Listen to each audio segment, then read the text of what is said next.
El primer ponente de hoy, tenemos dos ponentes verdaderamente extraordinarios y son, como ya verán a lo largo de la mañana, dos ponencias hasta cierto punto complementarias, con una visión mucho menos histórica, mucho más contemporánea y mucho más encaminada hacia el futuro desde el presente que tenemos, que lo que ayer vimos que era un poco una visión más histórica o más dirigida hacia el pasado. Comienza el fuego graneado de la mañana, don Marcelo Gullo, de la Universidad Nacional de Lanús. El currículum de Marcelo es verdaderamente espectacular. Yo voy solamente a destacar algunas cosas. Él es profesor de Relaciones Internacionales y ha trabajado, tiene una formación en la Escuela Diplomática de Ginebra, también la Escuela Diplomática de Madrid, ha trabajado en la Universidad de Piura, en San Marcos, en Lima. Es autor de muchos libros, de los cuales, bueno, yo tengo aquí 3, que son casi una trilogía en el que desarrolla un poco su concepto de la insubordinación fundante, es decir, él fundamentalmente ha estudiado cómo se construye el poder de las naciones y por qué ese poder se resquebraja, fracasa o se convierte en un poder débil que es sometido al de otros mejor organizados o más fuertes. Tiene publicaciones en español, por supuesto, pero ha publicado en Argentina, pero también en Brasil. También tiene publicaciones en francés, en italiano, o sea, y en Francia e Italia, por lo tanto. Yo voy a mencionar solamente algunos de los títulos. Argentina-Brasil, la gran oportunidad. La insubordinación fundante, breve historia de la construcción del poder de las naciones, que obtuvo el premio Westerhelm en 2008. Insubordinación y desarrollo, la historia oculta, la lucha del pueblo argentino por su independencia del imperio inglés. En fin, en francés tiene publicado Les temps des États continentaux y en italiano las construcciones del poder, en fin. Es una persona que se ha dedicado desde hace mucho tiempo no solamente a estudiar cómo se construyó el poder de las naciones en el siglo XIX, después de la desmembración del imperio, sino cómo están construidos y sostenidos los ejes de poder a través de no solo la dominación económica, sino también política y sobre todo, la dominación cultural, lo que él llama la subordinación cultural, ¿no? Yo creo que es una oportunidad realmente extraordinaria tenerlo aquí hoy. Yo le agradezco muchísimo que haya venido desde tan lejos. Hemos tenido un verdadero calvario para traer los libros desde Argentina hasta aquí, pero lo hemos conseguido, no sabemos ni cómo. En fin, Marcelo, muchísimas gracias y cuando quieras. Bueno, buenos días a todos. Primero agradecer a las autoridades de la universidad y a María Elvira la gentileza de invitarme a este curso, a este seminario. Yo prácticamente estoy como en mi casa, porque cuando llego a España ya estoy en mi casa, pero cuando vengo a Andalucía mucho más, porque soy argentino y entonces hablo sin pronunciar la B corta, la B larga, sobre todo sin la S y sin la Z, entonces tenemos un castellano andaluz nosotros allá. Entonces acá ya me siento en casa, en Madrid, un poco que no pronuncio las S y las Z, entonces acá estoy todavía más en casa. Cuando digo en casa, no lo digo solo en términos metafóricos, como una metáfora. En realidad, ¿no es cierto? En realidad, el imperio era nuestra patria. Ese es un punto fundamental de partida si queremos entender, como ayer nos preguntaba Elvira, qué nos pasó y por qué nos acontecen todas las desgracias del mundo que caen sobre nosotros como las 7 plagas de Egipto.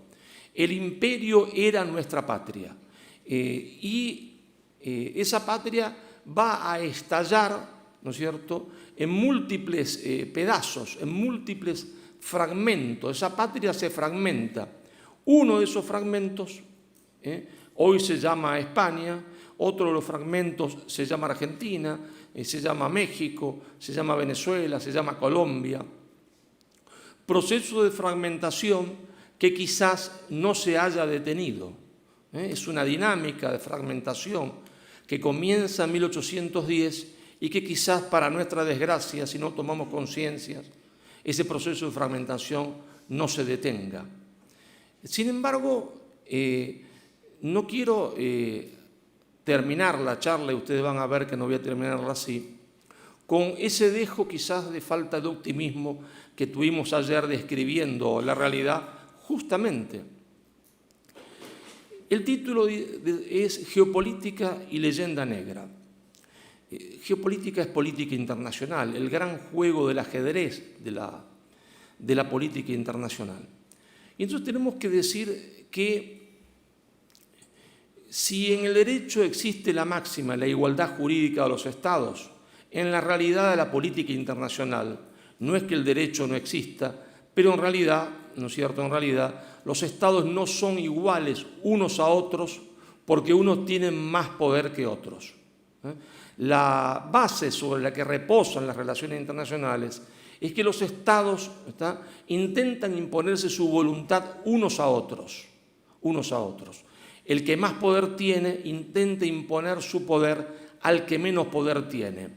Y entonces uno se preguntará cómo los Estados imponen el poder unos a otros. Bueno, a cualquiera puede surgirle la primera respuesta, ¿no es cierto?, a base del poder militar, de la fuerza, lo que yo denomino la subordinación militar. La subordinación militar es efectiva en el corto plazo, muy efectiva en el corto plazo. Sin embargo, siempre causa reacción. Ante aquel que ha sido subordinado por la fuerza, suele reaccionar también por la fuerza. Entonces, la subordinación militar es efectiva en el corto plazo, pero en el largo plazo es ineficiente.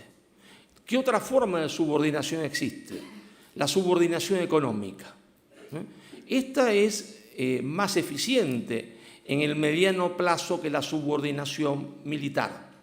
Sin embargo, la subordinación económica, eficiente en el mediano plazo, también se entiende, a ser, digamos, rechazada porque los efectos de esa dominación económica, con tratados, con leyes, fundamentalmente con el instrumento que ha tanto sufrido la América española, que es la deuda externa, suele ser también descubierta y rechazado. Entonces, ¿cuál es la principal subordinación? Aquellos grandes estados que han mandado en el mundo a partir del año 1750 les ha interesado llevar a cabo. Es la subordinación ideológica cultural. Esta subordinación ideológica cultural es la más sutil de todas las subordinaciones, porque consiste, como decía Hans Morgenthau, en hacer que el otro piense lo que yo quiero que piensa sin necesidad de que yo se lo diga y que se dé cuenta.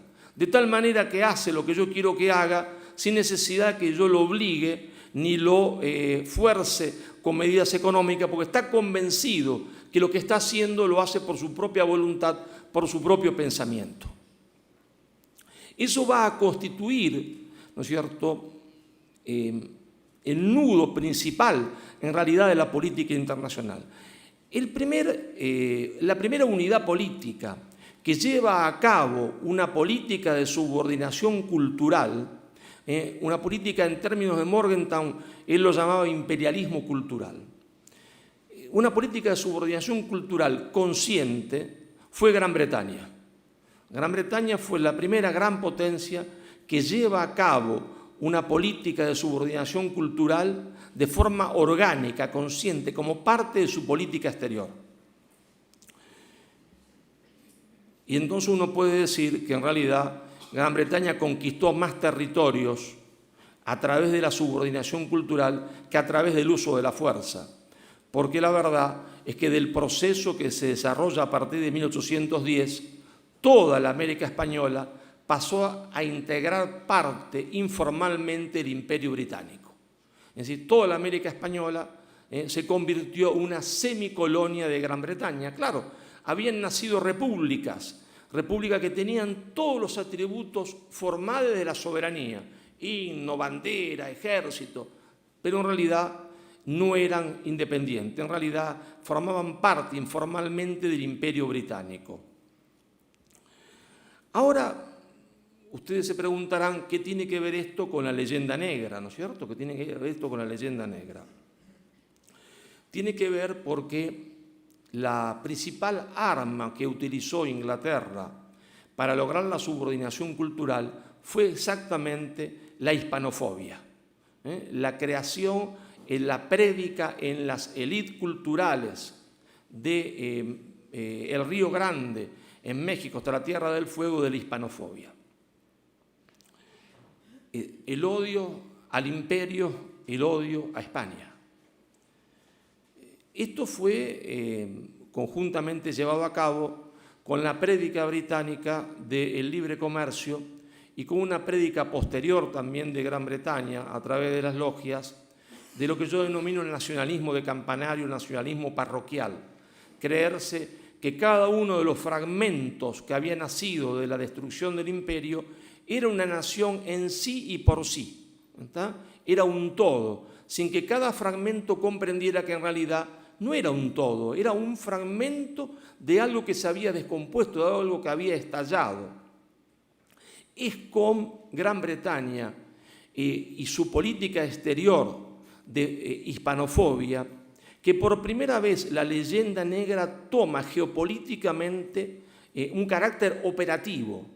Operativo porque cuando la predican en el mundo protestante alemán, en el mundo holandés, no había tenido un carácter operativo, no había logrado en términos geopolíticos, sí en términos culturales, un resultado preciso. Es la primera vez que la vemos en términos operativos. No hay independencia posible, no hay fragmentación del imperio sin prédica de la leyenda negra. Si no se dice, se entiende que España vino a las tierras de América a robar, violar, matar, expoliar, si no se dice eso, si se dice la verdad, es decir, la verdad es que España no fue a América a saquearla de ninguna manera, si no se dice que se vivió 200 años en paz, si se dice la verdad que había universidades en Hispanoamérica cuando los norteamericanos no sabían hacer una O con una taza, pues ni siquiera tenían colegios secundarios. Si se dice la verdad, entonces no hay justificación alguna para la ruptura. Las élites que van a detentar el poder no tendrían justificación para predicar la ruptura. Es decir, la leyenda negra es fundamental para que las élites que se van a hacer del poder a partir de 1810 justifiquen esa ruptura del imperio. Justifiquen que cada fragmento tome un camino en solitario y cada fragmento se crea un todo. ¿Cómo surgen esas élites, ¿no es cierto? ¿Cómo surgen esas élites que van a ser, digamos, la mano británica, es decir, la mano a través de la cual Gran Bretaña va a operar en el imperio español? Son el instrumento de Gran Bretaña operando políticamente en el imperio. ¿Cómo surgen? Bueno, yo le voy a pedir que hagamos un gran viaje, ¿no es cierto?, a la historia, como en el túnel del tiempo, y nos ubicamos, ¿no es cierto?, en la época de Felipe II, Isabel I de Inglaterra, allá en la isla Siempre Verde, donde llueve todos los días. Y esos ingleses en ese momento, ¿no es cierto?, no saben hacer tampoco en materia industrial una O con una taza. Es con Isabel que comienzan su proceso industrializador, a partir del más feroz proteccionismo económico que ha conocido la historia. Ellos exportaban lana en bruto, virgen, digamos, a los Países Bajos, y después volvían a importar los productos textiles que los Países Bajos habían elaborado. Y sometían al imperio a una guerra de baja intensidad, a una guerra que hoy denominaríamos una guerra, técnicamente en el ejército se denomina de baja intensidad. Es decir, una guerra informal, una guerra de guerrillas, pero en el mar. Es decir, eso fue la piratería británica. La piratería británica no era una acción independiente de un par de locos, como vemos en las películas, que se lanzan borrachos al mar a luchar contra los malvados barcos españoles. En realidad era una política de Estado que no podía ser confesada. La política exterior, ¿cómo puede ser definida? Puede ser definida como la acción llevada a cabo por un Estado fuera de su territorio. Esa es la definición más clásica que podemos dar de la política exterior, más sencilla. La acción llevada a cabo por un Estado fuera de su territorio, a través de órganos oficiales o órganos no oficiales del Estado, a través de mecanismos abiertos, es decir, públicos o encubiertos. Y la piratería era parte de la política exterior británica llevada a cabo por medios no estatales y encubiertos. Ustedes saben quizás que el origen de la Bolsa de Valores de Londres es justamente una cantina, le llamaríamos en Argentina, un bar, no sé cómo lo llamaríamos, taberna, acá en Andalucía, donde llegaba una persona y decía, bueno, yo tengo planificado una expedición para atacar, se entiende, a la América española.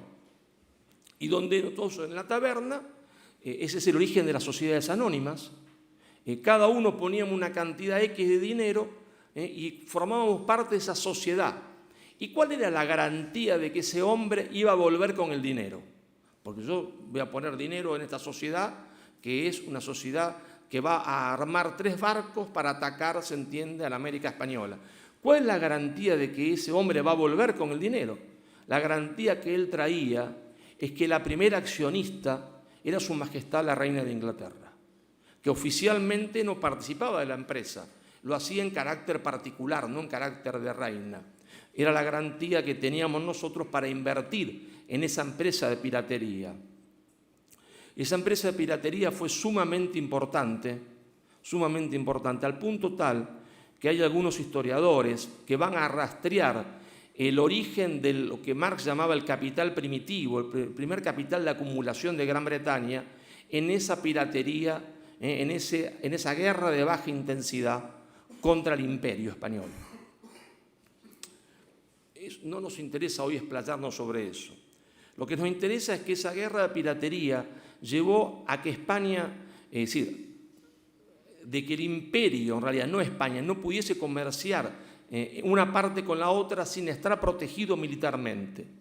Eso encareció muchísimo el comercio, las mercaderías que llegaban a la América española, que necesitaban los españoles americanos. Y entonces se formó en la América del Sur un cordón protoindustrial que iba desde Bogotá hasta Córdoba del Tucumán, hasta la actual ciudad de Córdoba. En ese cordón protoindustrial se producía prácticamente todo lo que la América del Sur necesitaba, en productos textiles. Y había una sana división del trabajo, había obviamente una moneda común que se hacía en Potosí, en el Alto Perú, y cada uno producía algo. En mi patria chica, en Argentina, en las regiones de Santa Fe, Buenos Aires, Tucumán, se hacían las mulas, que era el transporte de la época. Todo se transportaba en mula. Como nadie en su sano juicio quiere mandar un camión vacío de acá a Madrid ni acá a Lisboa, las mulas iban llenas de yerba mate, iban llenas de productos hechos con cuero, monturas, cinturones, casacas, y volvían con productos textiles de Ecuador, de alpaca, de vicuña, del Perú. Es decir, había pleno empleo. ¿Es que todo el mundo estaba conforme con esa situación? No.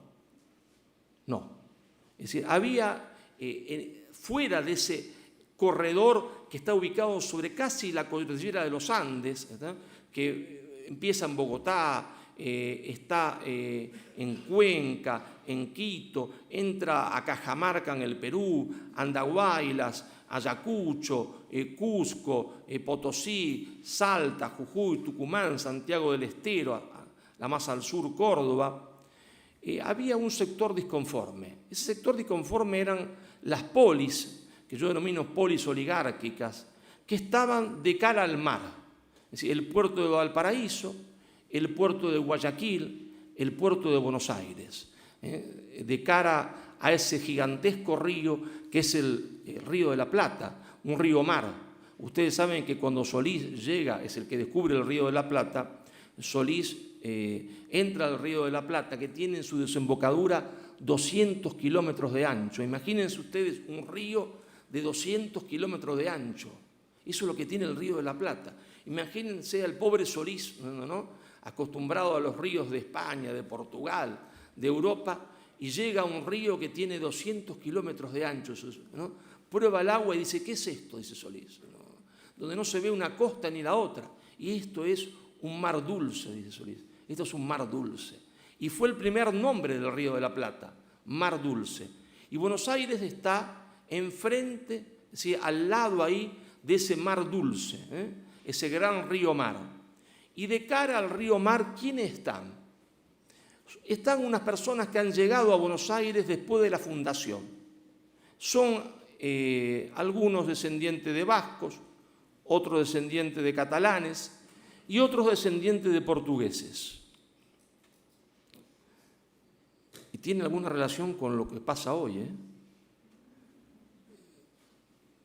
No están conformes, porque ellos no tienen actividad productiva, tienen un pequeño capital que han traído.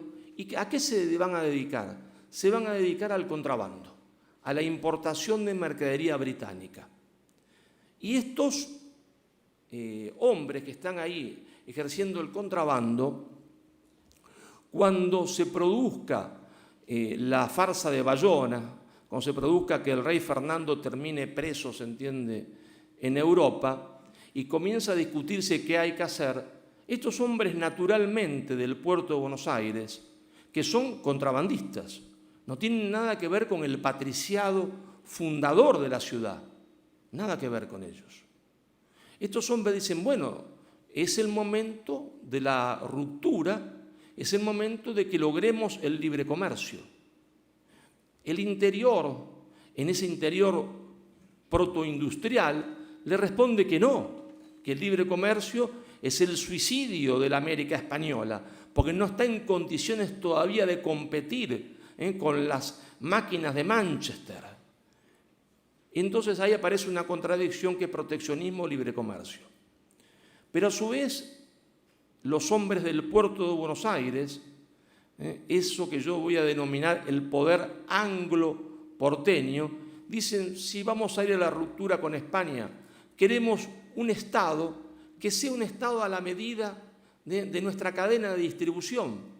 No tiene que ser un Estado grande hasta Colombia o hasta Lima. ¿Para qué? Si nosotros queremos mandar en ese Estado, y nosotros mandamos hasta donde llega nuestra cadena de distribución del contrabando. Es una mafia, como una mafia de las drogas, que va a justificarse a sí misma una vez que el libre comercio sea legal.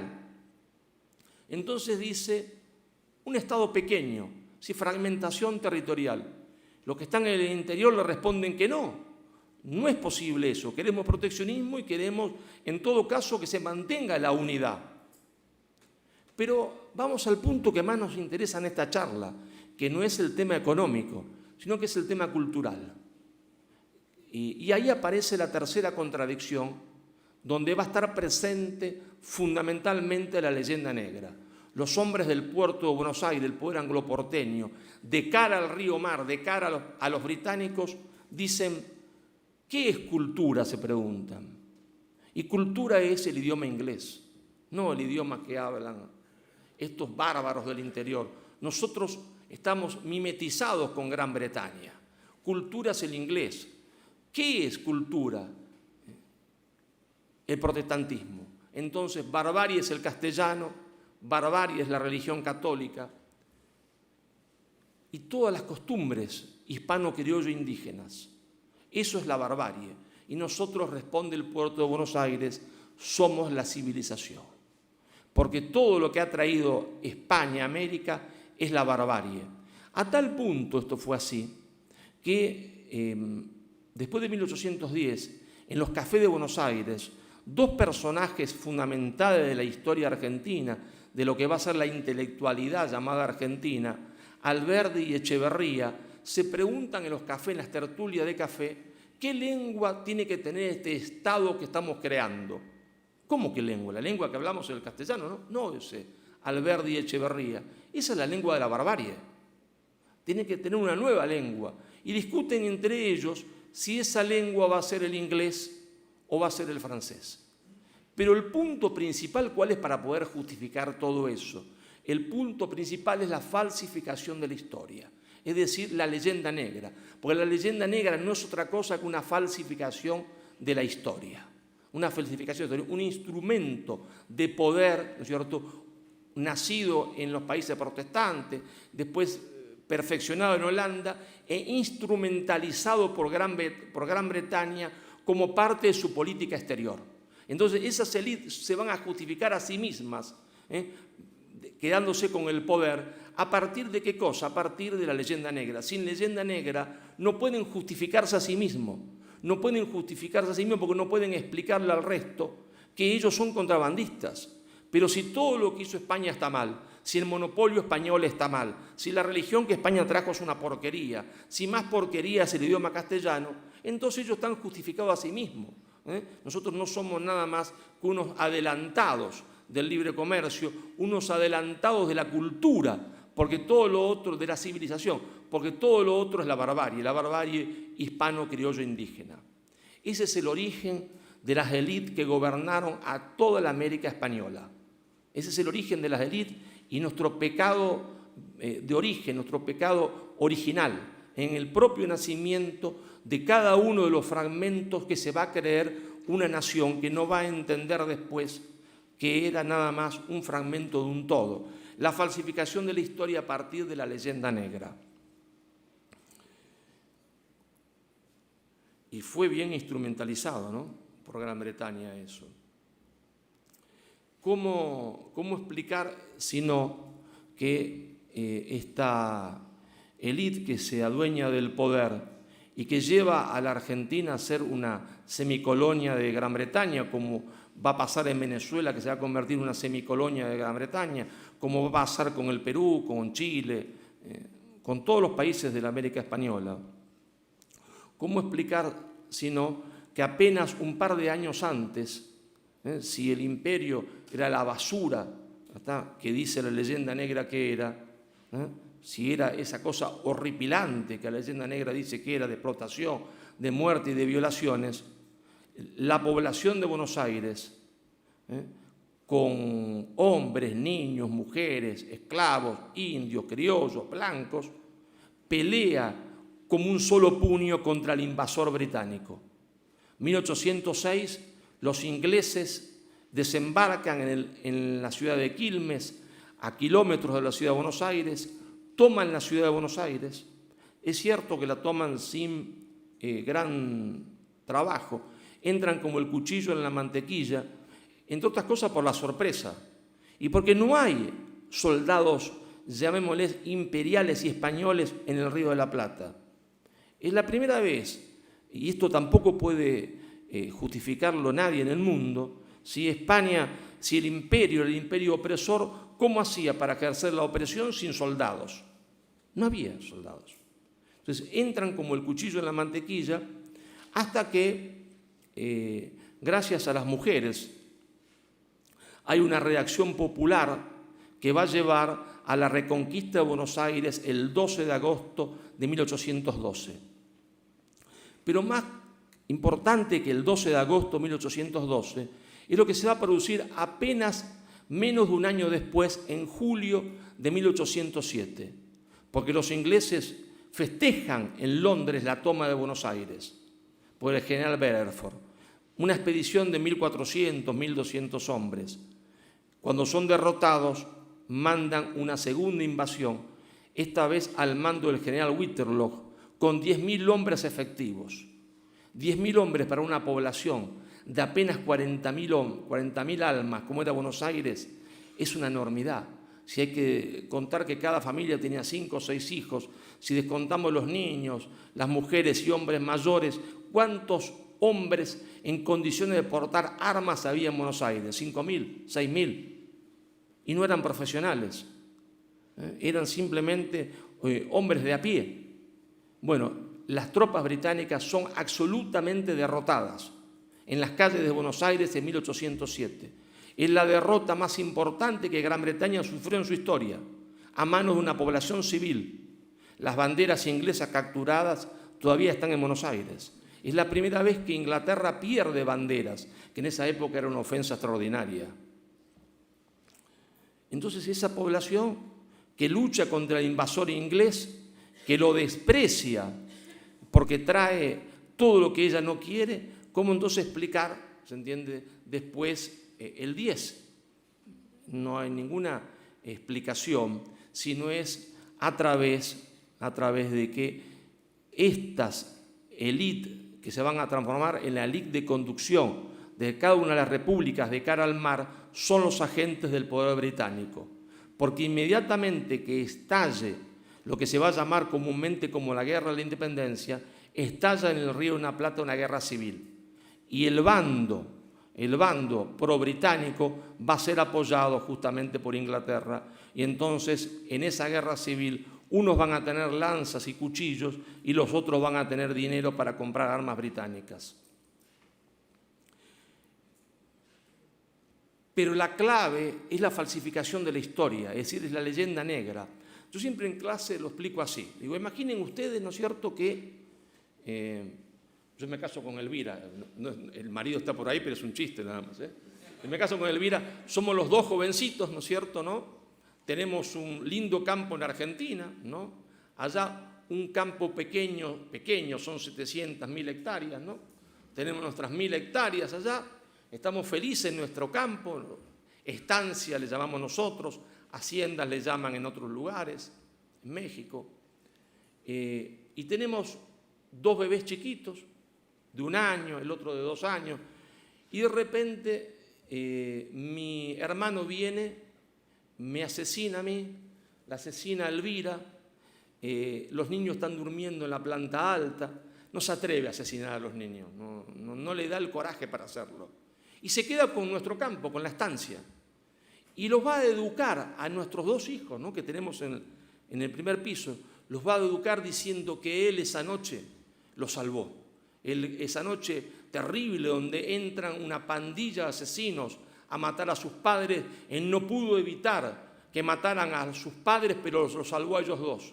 ¿Y cómo crecen esos 2 niños? Crecen con un profundo agradecimiento al tío, que en realidad es el asesino. Al tío que se queda con la estancia, que era mía y de Elvira. Y ahora sus hijos son los dueños de la estancia. Y nuestros 2 hijos son simplemente peones de la estancia. Pero están completamente agradecidos a su tío, que ese día, esa noche nefasta, le salvó la vida, ¿no? Están completamente agradecidos. ¿En dónde reside el poder del tío? Es decir, el poder de mi hermano. En una mentira, en la falsificación de la historia. Si mis hijos y los hijos de Elvira supieran que esa noche él fue el asesino, entonces esa misma noche que ellos lo saben, matarían a su tío y el poder del tío se cae como un castillo de naipe. Todo su poder reside en la falsificación de la historia. ¿No? Es su poder en el fondo no reside en que él tiene el título de propiedad. Su poder no reside en que él es un hombre rico y que tiene una cuenta bancaria con innumerable cantidad de dinero adentro. Su poder reside en la falsificación de la historia, porque si mis hijos en un solo momento supiesen la verdad, su poder se cae como un castillo de naipe. Eso es lo que nos pasó a nosotros. Sí, se nos falsificó la historia, se dijo una historia que no era cierta, porque ahí tenemos que ir entonces al concepto de imperio e imperialismo, que es fundamental diferenciarlo, porque España no cometió una acción imperialista en lo que después va a ser la América Española. España construyó un imperio que es distinto de un imperialismo. Es decir, yo comencé esta posición diciendo que la política internacional, las unidades intentan imponerse el poder unas a otras. Es decir, hay un instinto de imposición de la voluntad, así como el instinto sexual o como el instinto de comer, el instinto político. Es así, el instinto político de gobernar. Entonces, ¿cuál es la diferencia entre imperio e imperialismo? Que hay unidades políticas que cuando ejercen ese instinto de poder, que no es malo per se, como no es malo el instinto sexual, que nos permite la reproducción, ni el instinto que nos lleva a comer para poder sobrevivir. Cuando una unidad política ejerce ese instinto de poder para llevar a cabo una política de lo que ellos creen que son una expresión cultural, una expansión cultural o religiosa, cuando no tienen en sus venas el instinto del saqueo, entonces es un imperio, no un imperialismo. ¿Cuál es la diferencia entre imperio e imperialismo?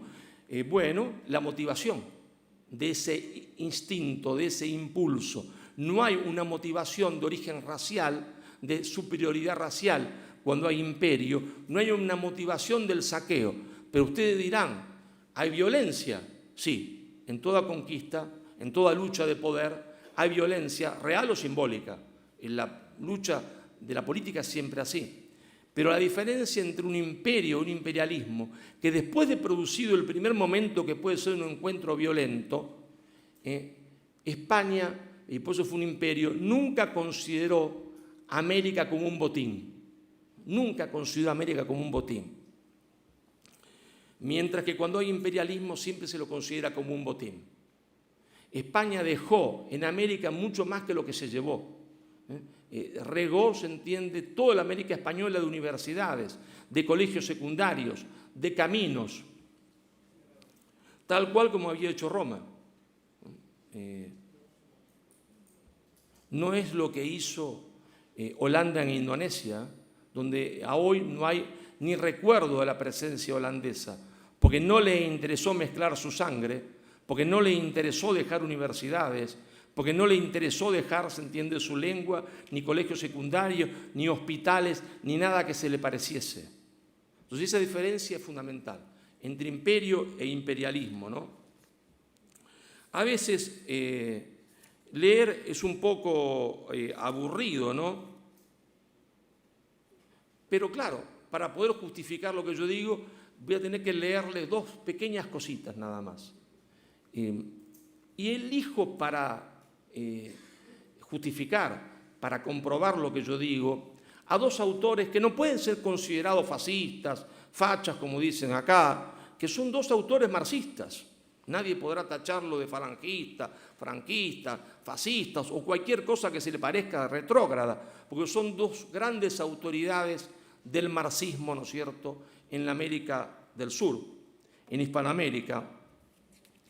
Uno de ellos es nada menos que José Carlos Mariátegui, una de las autoridades del marxismo en América del Sur, peruano, José Carlos. Y dice, fíjense lo que dice él, si yo se lo leo antes, ustedes dicen, este hombre será un hombre de la extrema derecha. No, este hombre era de la izquierda más dura en la América del Sur, en el Perú, de la izquierda más dura, ¿no? Y dice, he dicho ya que la conquista fue la última cruzada y que con los conquistadores tramontó la grandeza española. Su carácter de cruzada define a la conquista como empresa esencialmente militar y religiosa. Esencialmente militar y religiosa. La realizaron en comanditas, soldados y misioneros. La ejecución de Atahualpa, aunque obedeciese solo al rudimentario maquiavelismo político de Pizarro, se revistió de razones religiosas. Después de la tragedia de Cajamarca, el misionero continuó dictando celosamente su ley a la conquista. El poder espiritual inspiraba y manejaba al poder temporal. Fíjense esta frase, la dice José Carlos Mariátegui. El poder espiritual inspiraba y manejaba el poder temporal. El cruzado, el caballero español, personificaba una época que concluía el medioevo católico. Y otra gran autoridad del marxismo en Argentina, en América del Sur, Rodolfo Puiggrós, dice: la conquista de América prolongó las cruzadas a un escenario de magnitud y características desconocidas por el soldado europeo. Ninguno estaba habilitado como el español para tarea tan gigantesca. 3 siglos antes, en 1212, en la gran batalla de las Navas de Tolosa, que deshizo al ejército musulmán, los 50.000 caballeros y peones franceses, provenzales, bretones, italianos, alemanes e ingleses defeccionaron, y los ibéricos, solo Hispani, dieron la pelea y obtuvieron la victoria. Desde entonces guerrearon contra el Islam sin ayuda extranjera. De no aparecer en su camino el Nuevo Mundo, es seguro que los castellanos hubiesen perseguido a los súbditos del Islam más allá del estrecho de Gibraltar. Y continúa. En esa gigantesca subordinación cultural que hemos sufrido, en esa falsificación de la historia que hace el tío en mi hermano que mata a Elvira y me mata a mí, una de las cosas que nos falsificó fue nuestro nombre. Resulta ser que terminamos siendo, ¿no es cierto?, latinoamericanos, ¿eh? En el mejor de los casos, iberoamericanos, que no está mal, pero en realidad nosotros éramos hispanoamericanos. Se va a borrar lo de hispanoamericano, se va a poner lo de latinoamericano para que olvidemos todo vínculo, se entiende, con la otra parte del fragmento, porque España no es un todo, es una parte de ese imperio que se fragmentó, nada más. También se creyó un todo, no, es una parte de ese fragmento, es decir, una parte del todo, un fragmento, no el todo. El todo se astilló y explotó en pedacitos. Ahora, claro, Inglaterra no fue la única potencia que utilizó la leyenda negra. También la va a utilizar, ¿no es cierto?, los Estados Unidos de Norteamérica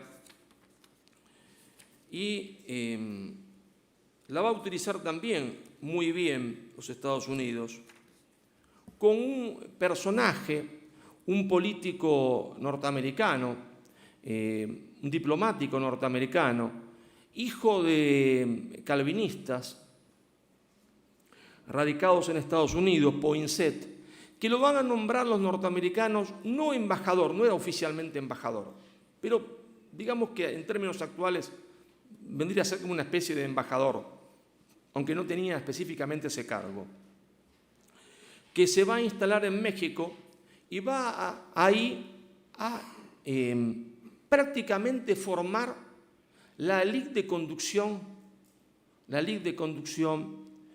de lo que va a ser la República de México. Él va a tomar a su cargo esa tarea.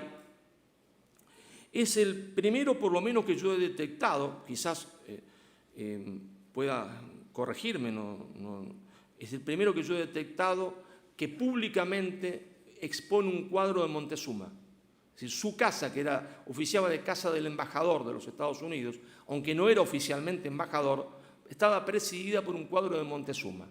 Él es el que va a educar a toda una élite mexicana, que va a ser la élite de la República, en la leyenda negra. Entre ellos, ¿no es cierto?, a Guadalupe Victoria, a Vicente Guerrero, a Lorenzo Zavala, a Manuel Gómez Pedraza, que van a tener una participación política extraordinaria en México.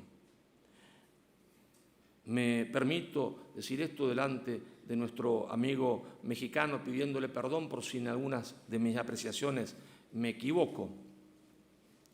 Pero en realidad el objetivo norteamericano era claro: crear un falso nacionalismo mexicano, un nacionalismo orientado contra España. ¿Está? Cuando si había que ser nacionalista, en todo caso era contra los Estados Unidos, que después le va a arrebatar el 55% o 56% de su territorio. Ustedes saben que ahí están los nombres, ¿no es cierto?, en California, Los Ángeles, San Diego, San Francisco, en San Antonio, en Texas, Nuevo México, de los territorios que habían sido parte de la Nueva España, parte del imperio y después parte de México, ¿no? Y entonces había que encarrilar las energías de México contra España, no contra quien iba a ser en realidad el verdugo de México, que no había sido España, sino que va a ser los Estados Unidos. Porque en términos actuales, si bien nosotros no podemos usar ese vocabulario en ese momento histórico porque sería un anacronismo, podemos decir que México tenía en 1810 un desarrollo material superior al que existía en cualquier lugar de España. Lo mismo pasaba con el Perú. Por eso los hospitales de México, los hospitales de Lima, estaban llenos de españoles que tenían cierta fortuna, que iban a tratarse a México o a Lima, porque era mucho mejor que cualquier hospital que había en la península.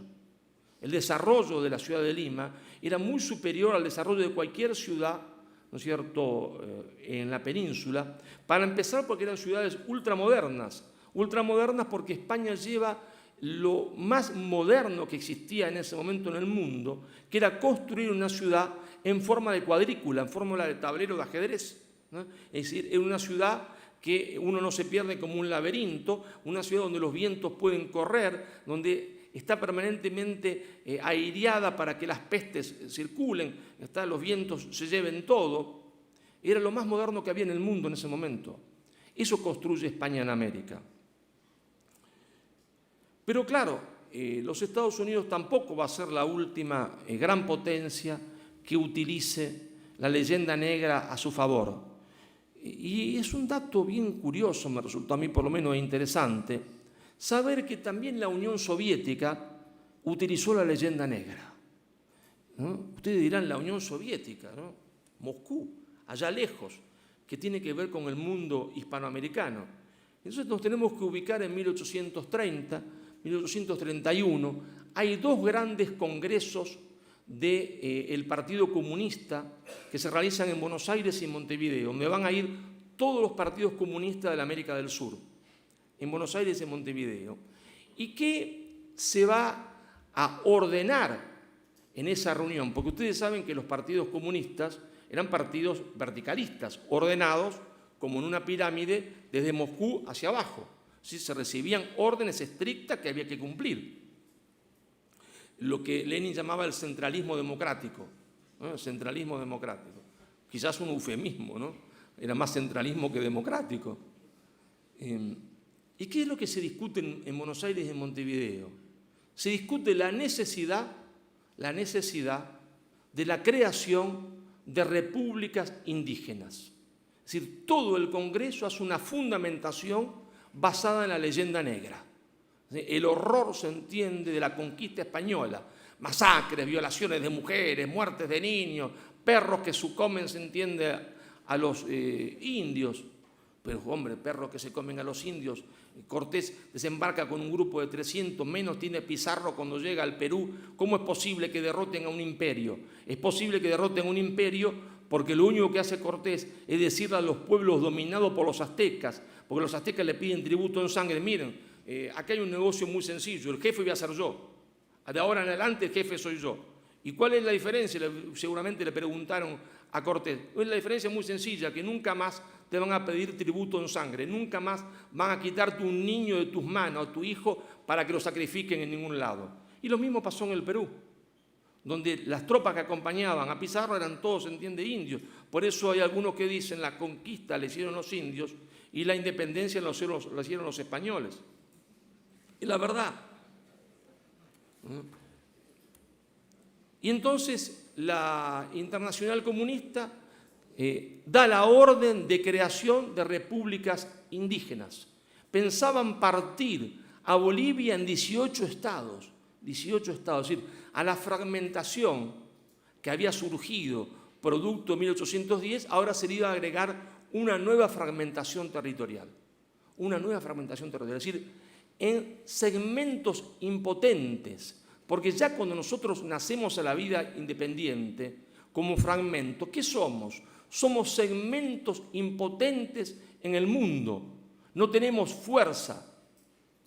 A tal punto, la independencia fue una trampa y la independencia sin unidad no era independencia, que el mismo Bolívar, cosa que nadie conoce, aunque está escrita, está publicada, el mismo Bolívar cuando ve que la independencia termina en la fragmentación territorial, y eso es el desastre absoluto, es la impotencia total, manda un emisario a charlar con Fernando VII a decirle: termino yo con esta absurda guerra de la independencia si usted acepta gobernar desde México o desde Lima, porque si no, la independencia no es independencia. Es decir, la fragmentación en pedazos distintos nos hace a todo dependiente del nuevo poder que es Gran Bretaña.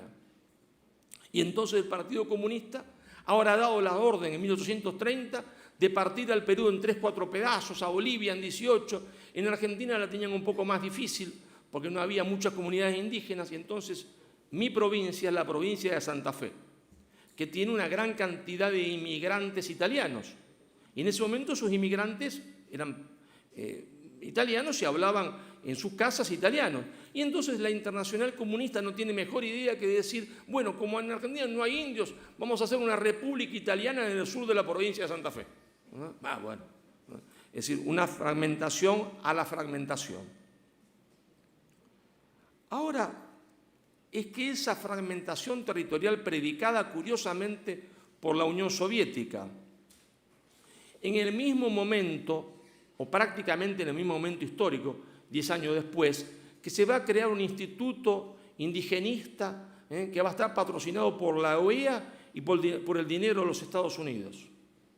Una gran coincidencia entre la Unión Soviética y los Estados Unidos. Los dos van a predicar lo mismo. En realidad, los dos ven con buenos ojos la creación de repúblicas indigenistas. ¿Y es porque los soviéticos sean malos? No. ¿Es porque los norteamericanos sean malos? No. Es como si yo dijese que un jugador de rugby, el cual me enfrenta a mí, es malo porque me golpea. No, es parte del juego del rugby. Si no, voy a jugar al fútbol o al cricket, si no me gusta eso. Es que en la política internacional el que tiene poder tiende a fragmentar al otro. Es un axioma de la política internacional. Las grandes potencias, el que tiene poder, tiende a fragmentar al otro para partirlo en la mayor cantidad de estados posibles para que le sea más fácil su dominio. Es tan sencillo como eso. ¿Es que el otro es malo? No. ¿Es que el otro conspira contra mí? No. No es una teoría de la conspiración, es el juego de la política internacional. Y yo tengo que saberlo, el otro no es ni malo ni bueno. Hace su juego y yo tengo que hacer el mío, no dejarme partir. Lo curioso es que, caída de la Unión Soviética, en 1992, cuando se va a festejar los 500 años, aparecen enormes cantidades de ONG por toda la América Latina, por toda Hispanoamérica, tendríamos que decir, predicando lo mismo que predicaba la Unión Soviética, es decir, el fundamentalismo indigenista, a partir de la leyenda negra. Toda financiada desde Londres, desde Ámsterdam, desde Nueva York, otra vez predicando, se entiende, el fundamentalismo indigenista que conduce a la fragmentación territorial.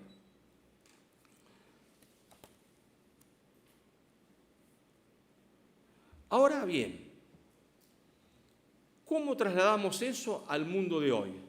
Y por cual yo comencé diciendo que soy extremadamente, ¿no es cierto?, extremadamente positivo, es decir, que tengo una mirada positiva, no tengo una mirada pesimista sobre la realidad. Porque uno es también de acuerdo a las circunstancias. Las circunstancias pueden a uno favorecerlo o hundirlo. ¿En qué circunstancias nos encontramos? ¿Es que esta fragmentación territorial no va a continuar? Sí, hay intento que la fragmentación territorial continúe, es decir, que vayamos a una segunda balcanización, también acá en España. Ahora nos encontramos en un mundo muy interesante, porque nos encontramos que el gran poder que operó sobre el mundo hispano, cuando digo mundo hispano, me refiero a Hispanoamérica, también incorpora al Brasil y a Portugal. ¿Por qué? Porque la Hispania romana era tanto la actual España como Portugal. Eso era la Hispania romana. Cuando en 1910 surge lo que se llamó la generación del 900 en la América Española, encabezada por José Enrique Rodó. José Enrique Rodó escribe un libro que se llama El Ariel y después Prometeo. Y ahí, después de 100 años de soledad, en que nadie había hablado de que éramos una misma familia, que éramos un mismo pueblo, un pueblo continente desde el Río Grande a la Tierra del Fuego, Rodó hace un libro que hoy quizás no nos dice mucho, es un poco decimonónico, es la despedida de un maestro, no se sabe por qué no lo aclara, si ante alumnos de escuela secundaria o de la universidad, donde él le dice, cada generación tiene una función que cumplir en la historia. Los jóvenes que no tienen un ideal son jóvenes muertos. ¿Y cuál es el ideal de ustedes?, le dice el maestro. El de ustedes es el de reconstruir la unidad perdida.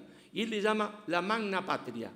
hispanoamericana. Y dice, después en prometió, lo hispano incluye a Portugal, incluye al Brasil, porque todos éramos parte de la Hispania romana, porque la fragmentación territorial de la América española nace antes de la independencia, nace en 1640, cuando los ingleses van a patrocinar y van a sostener la sublevación del duque de Braganza para lograr la independencia, así el quiebre de la unidad del imperio ibérico, que pasa en la historia como una cosa monstruosa y es el momento de mayor esplendor del mundo hispánico, lo que llamamos los 60 años de la doble monarquía, ¿no? A partir del 1580, cuando Felipe II es el jefe de las dos monarquías, ante la muerte de sus tíos, el rey Sebastián, que va a morir en el África, al lado del río Alcazalquivir.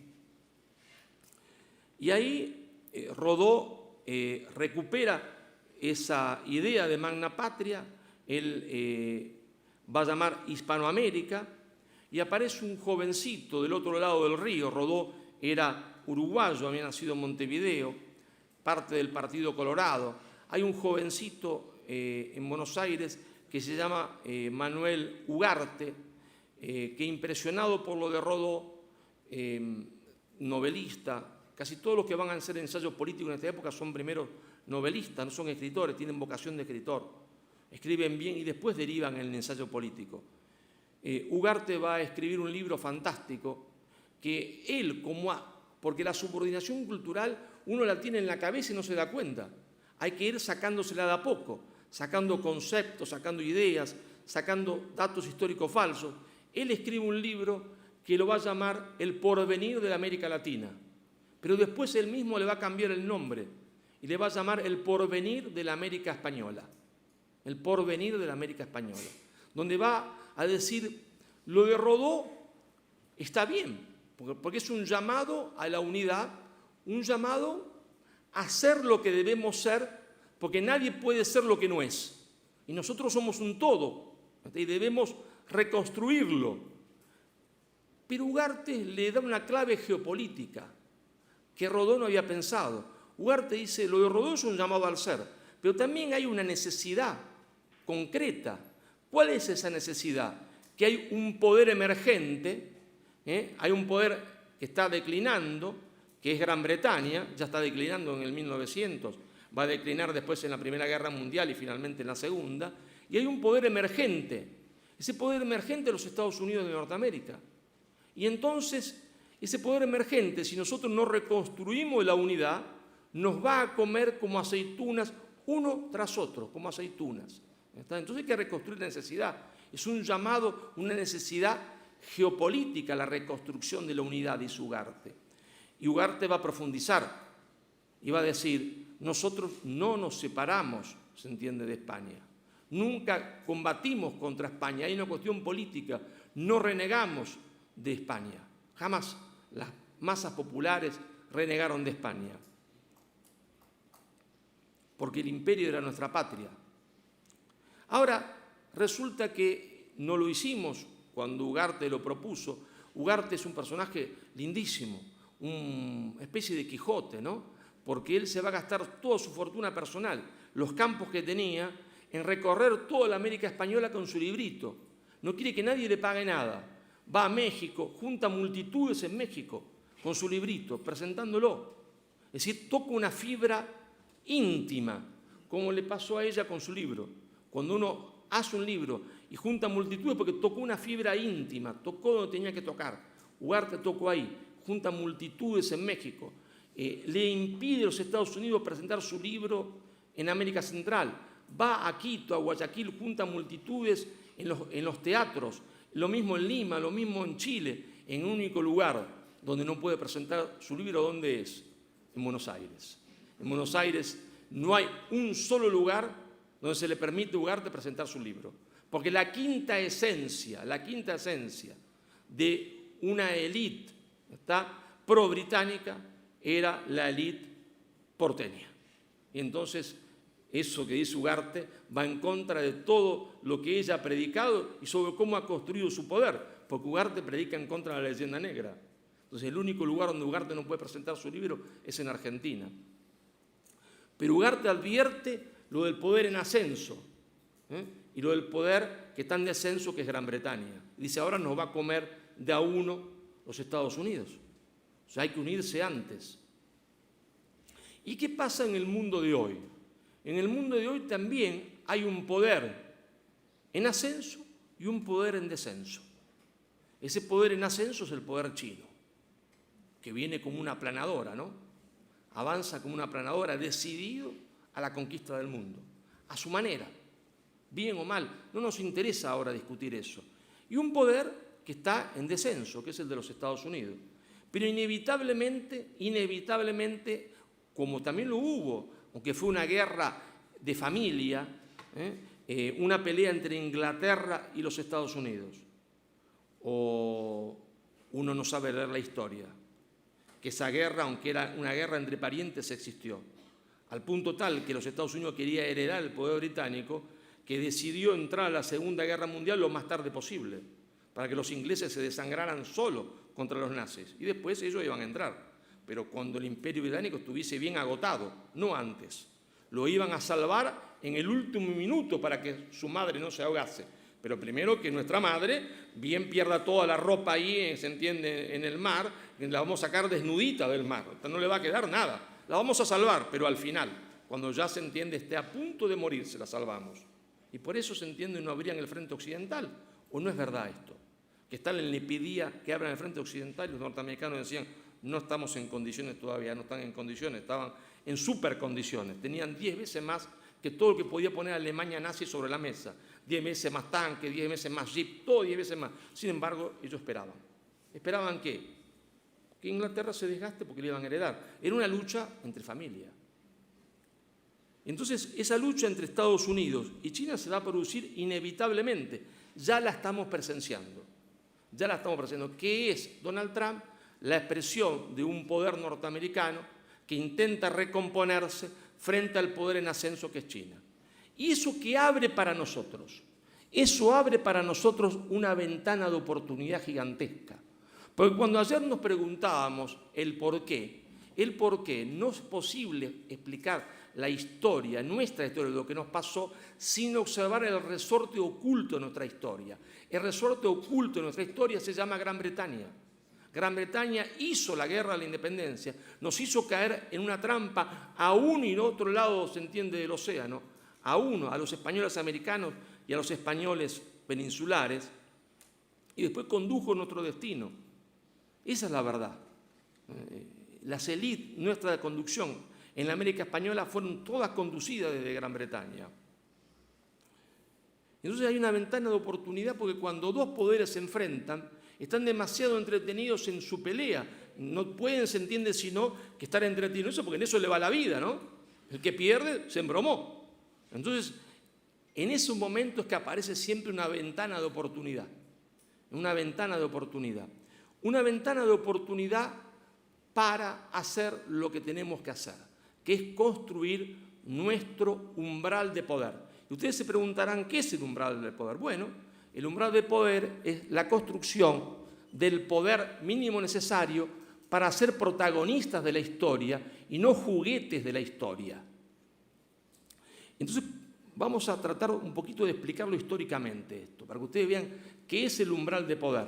Si ustedes se ubican, por ejemplo, en 1852, en el Mediterráneo occidental, ¿quiénes eran las dos grandes potencias en ese Mediterráneo occidental? Génova y Venecia. ¿Y qué eran Génova y Venecia? Dos ciudades-estados. Y dominaban el Mediterráneo. Eran las dos grandes potencias. Armada, banco, protoindustria. ¿Hasta cuándo?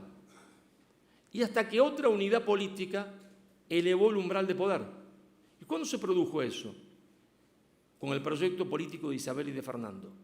Cuando el proyecto político de Isabel y de Fernando finalmente tiene conclusión, es decir, la entrada en Granada en ese maravilloso 1492, y es el descubrimiento de América, ahí aparece, se entiende, el imperio, ¿está? Y eleva el umbral de poder. ¿Y qué son estas dos ciudades-estados que antes dominaban el Mediterráneo frente a la España unida y después frente a la Francia unida? La nada, son la nada, no tienen poder. Tenían poder frente a los desunidos feudos franceses o frente a los desunidos reinos españoles, pero frente a la unidad no existen. Y es que ellos no se dan cuenta, estos sí se dan cuenta. Y hay conversaciones entre Génova y Venecia para hacer la unidad. Pero los intereses mezquinos, las pequeñas cosas hacen que no se logre poner de acuerdo. Cuando quisiese ponerse de acuerdo, ya los franceses y españoles estaban en la península itálica, ya no eran más dueños de su destino. Pero la historia no se detiene. Y como la historia no se detiene, hay una pequeña isla miserable que construye, se entiende, también un imperio, pero que está haciendo algo novedoso en la historia, que es la revolución industrial. Y la industria es poder. Va a elevar de vuelta el umbral de poder. Con la industrialización eleva el umbral de poder y se convierte en la rectora del mundo. Todas aquellas regiones, sean estados, ciudades, imperios, que no logren industrializarse, caen bajo poder de la mano británica. Claro, uno dice, pero la historia no se termina y nunca se termina. No es como quería Fukuyama, la historia continúa siempre, siempre está abierta. Y entonces, en la periferia de ese imperio británico, en la periferia del oriente y en la periferia del occidente, en el oeste y en el este, hay dos pequeñas unidades políticas. Dos pequeñas unidades políticas. Los Estados Unidos, las ex 13 colonias, que han decidido poner un ojo hacia el Pacífico, construir lo que los padres fundadores llaman, ¿no es cierto?, el Estado-continente, el destino manifiesto. Claro, en el medio estaba México, había que llevárselo por delante, estaba la Luisiana española, francesa, había que llevársela por delante, estaban los llamados hoy pueblos originarios, los indios, y había que llevárselo por delante, sin matarlos a todos. Ellos los mataron a todos, no los españoles, porque ahí no quedó ninguno. Hay 2 o 3 en una reserva ahora que tienen un casino, ¿no? Y viven bien con el casino. Ustedes saben que hasta el año 1910, esta gente que estaba en las reservas no tenía pasaporte norteamericano. Era una sociedad de apartheid como Sudáfrica. Hasta 1910, esas personas no eran consideradas norteamericanos. Vivían en las reservas sin pasaporte norteamericano. Se consideraban que eran otras naciones, que se había firmado un tratado entre la nación Sioux o la nación Apache o la que fuese y la nación norteamericana, y vivían ahí sin pasaporte norteamericano. Bueno, eso es otro tema, lo podemos charlar otro día. El tema es que los Estados Unidos construyen un Estado-continente gigantesco, no continente porque abarque todo un continente, sino por sus dimensiones, lo llamamos continentales, compacto. Pero del otro lado también hay unos que están avanzando en dirección contraria, hacia el Asia, hacia Alaska, hacia el estrecho de Bering, y que van a construir un Estado gigantesco. Rusia, después la Unión Soviética. Que ambos se van a industrializar y van a construir Estados-continente industrializados. Y entonces, ¿qué era el poder de Alemania o el poder de Inglaterra frente a estos dos gigantescos Estados-continente industrializados? La nada. Nunca podían ser derrotados ni Estados Unidos ni Inglaterra. Los de Estados europeos, en comparación de ellos, eran la nada. Elevaron el umbral de poder. Y nosotros estamos a puertas de que se vuelva a producir un nuevo umbral de poder. Es decir, caminamos en el mundo a la constitución de grandes ecúmenes culturales que después van a tomar inevitablemente forma política. Van a ser primero ecúmenes culturales y después van a tomar forma política. Esas ecúmenes culturales no son muchas. Es la ecúmene cultural nacida en la península hispánica, con lo que hoy llamamos Portugal y las Españas o España, y los territorios hispanoamericanos o iberoamericanos que incluyen al Brasil, quizás los de lengua portuguesa en el África. Es una ecúmene cultural. Después está la ecúmene cultural china en el Asia, la ecúmene cultural anglosajona, y esas van a constituirse, lo querramos o no, después de un plazo en entes políticos nuevos. Y nosotros, nuestra única posibilidad de volver a ser protagonistas de la historia es entender que debemos reconstruir nuestra ecúmene cultural para que después esa ecúmene cultural tome, no sabemos cómo, no podemos imaginarlo, una forma política. Pero la reconstrucción de la ecúmene cultural solo será posible si desterramos la falsificación de la historia, si desterramos la leyenda negra, porque si la leyenda negra es lo que es, si esa es la verdadera historia, entonces yo no tengo nada que hacer, se entiende, con los españoles, con lo que hoy llamamos españoles, con ustedes, con los peninsulares, no tengo nada que hacer, porque entonces solo vinieron a robar, solo vinieron a saquear, vinieron al mayor de los desastres, pero la leyenda negra no es cierta. No tiene nada de cierto, lo cual no quiere decir que existe una leyenda rosa, tampoco. La condición sine qua non para poder reconstruir la unidad, para entender que nosotros somos españoles americanos y ustedes son nada más que españoles peninsulares, ¿no está? Nada más que eso, ¿no está? Por lo tanto, cuando muchos tratan a los hispanoamericanos de extranjeros, se equivocan y profundamente. La única salvación de España reside en Hispanoamérica, por varios motivos que podríamos explicar en otra conferencia. Somos una misma patria que se fragmentó. Entonces necesitamos desterrar la leyenda negra, ahora que tenemos tiempo para hacerlo. Tenemos tiempo porque los dos poderes, ¿verdad?, el poder emergente chino y el poder en descenso norteamericano, están enfrentados. Y entonces ahí surge un espacio para la prédica que siempre primero es cultural. Porque si la dominación fue cultural, si la primera subordinación, la subordinación más importante de todas, es la subordinación cultural, es inútil comenzar por la economía. Es estúpido, porque va a fracasar todo, porque no está la base cultural. Es estúpido comenzar por la política, porque va a fracasar todo. Hay que comenzar por la cultura. Ahí está el concepto que yo denomino insubordinación fundante. Si es verdad que primero Inglaterra, después Estados Unidos, la Unión Soviética no lo pudo hacer, pero lo podría haber hecho de haber tenido éxito, de haber continuado, nos subordinaron culturalmente a través de la falsificación de la historia. Sí es cierto que la más fundamental de todas no fue la subordinación ni militar, que también la aplicaron en algunas ocasiones en América Central o en México, ni fue la subordinación económica, que también la aplicaron cuando originaron en 1824 el endeudamiento de Argentina, lo que después va a ser Argentina, el endeudamiento de la Gran Colombia, el endeudamiento del Perú, que terminamos de pagarlo en Argentina en 1947, Venezuela en 1957, Ecuador en 1977. Si es verdad esto, que la primera subordinación es la subordinación cultural, entonces todo proceso, en este caso emancipatorio exitoso, emancipatorio del poder que no ha dominado, debe comenzar por una insubordinación cultural. ¿Y la insubordinación cultural en qué consiste? En descubrir la verdad, en rechazar la mentira, en rechazar la falsificación de la historia, es decir, en tirar por la borda de una vez y para siempre la leyenda negra. Entonces, si es cierto que la principal subordinación de todas es la subordinación cultural, entonces el proceso de reconstrucción de la unidad para que sea exitoso debe comenzar por una insubordinación cultural, es decir, por insubordinarse contra lo políticamente correcto que hoy en Argentina, en Perú, en Bolivia, en Colombia, es la leyenda negra, porque en las universidades lo políticamente correcto es la leyenda negra. Hay que insubordinarse contra eso, tirarlo por la borda, para después llegar a la parte política a través de un adecuado impulso político, un adecuado impulso estatal, que reconstruya entonces políticamente la unidad perdida.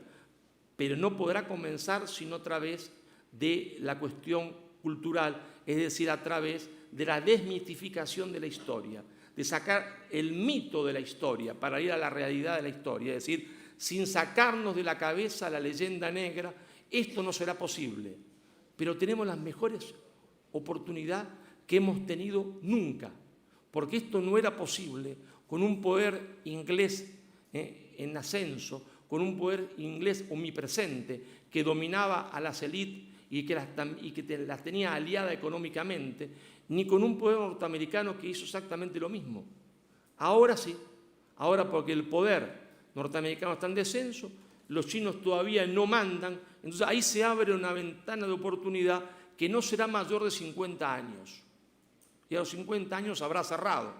Cuando se cierre, entonces no tendremos una oportunidad que quién sabe por cuánto tiempo, porque la historia seguirá, quizás la tendremos en 150 años, en 100, qué sé yo en cuánto, pero ahora la tenemos, es decir, tenemos que ser extremadamente optimistas para aprovechar esta ventana de oportunidad que nos da la historia, pero solo podremos hacerlo tirando por la borda, sacándonos de la cabeza, se entiende, la leyenda negra, que quiere decir que ustedes entiendan que no hay hispanoamericano que sea extranjero en tierra de Isabel y de Fernando. Si ustedes no entienden que ningún hispanoamericano, sea negro, sea medio indio, sea medio blanco, es extranjero en tierra de Isabel y Fernando, no tenemos ninguna oportunidad. Si nosotros no entendemos que ningún español peninsular es extranjero en Hispanoamérica y que somos una misma patria, tampoco tendremos ninguna oportunidad. Muchísimas gracias.